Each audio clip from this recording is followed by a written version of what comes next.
Assalamualaikum warahmatullahi wabarakatuh. Perkenalkan, saya Muhammad Tigana dengan NIM 2510313053 dari kelompok 13 kelas B. Saya akan memperagakan pembuatan MPASI dari usia 6 sampai 9 bulan, 9 sampai 12 bulan, 12 sampai 24 bulan.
Dalam pemberian MPASI, ada beberapa hal yang perlu diperhatikan oleh orang tua.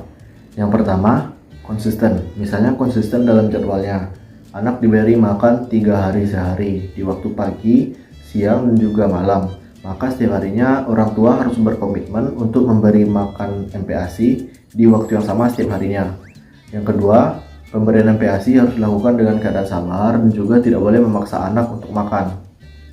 Tujuannya untuk mencegah timbulnya pengalaman trauma pada anak dalam keadaan makan. Nah, jika anak trauma saat makan, dia akan tumbuh menjadi seseorang yang picky eater. Nah, sifat picky eater ini atau sifat suka memilih makanan sangat mengganggu kecukupan nutrisi anak di jenjang berikutnya. Kemudian, orang tua juga perlu memperhatikan sinyal lapar dan kenyang anak. Misalnya jika anak sudah tidak mau makan, kita tunggu 10-15 menit. Jika anak masih tidak lanjut untuk makan, maka kita boleh berhenti proses makannya. Karena juga perlu kita ketahui bahwa pemberian MPASI ini juga tidak boleh lebih dari 30 menit atau setengah jam. Kemudian orang tua juga perlu memperhatikan lingkungan makan anak. Yang pertama itu, anak tidak boleh diberi distraksi saat makan. Misalnya distraksi berupa televisi atau berupa handphone atau smartphone. Itu tidak boleh karena mengganggu proses makan anak dan pengenalannya terhadap makanan dan tekstur. Kemudian kita juga perlu mendampingi anak dan tidak boleh meninggalkan anak untuk makan dengan sendiri. Nah, itu untuk hal-hal yang perlu diperhatikan dalam pemberian MPASI. Kemudian ada karena namanya MPASI, berarti ini merupakan pendamping dari ASI. Artinya ASI juga tidak boleh putus dalam waktu pemberian MPASI ini. MPASI dimulai dari 6 bulan. Maka dari 6 bulan itu ASI tidak boleh terputus dan harus lanjut sampai usia 2 tahun atau lebih sesuai dari permintaan si anak.